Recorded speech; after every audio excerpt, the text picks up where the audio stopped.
So when it comes to sustainability, I think it's the most important thing that we should be working towards at the moment. You know, the planet is in trouble, and we should really be doing everything we can to make sure that it doesn't get any worse than it already is. Sustainability has been talked about for quite a long time, but actually only probably just getting to that point where everyone is acting on it. I think having a proper sustainable plan for your events is how the future of this industry will thrive. Any of the agents we reach out to, even before they ask us for the rates, they actually ask us for the sustainability policy.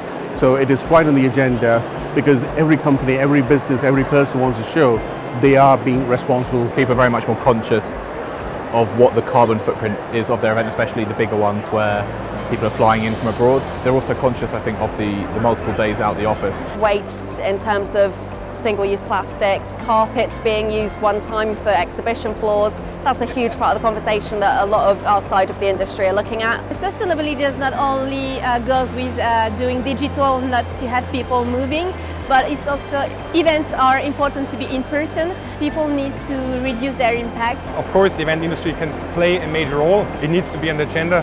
People need to discuss and have the power to discuss.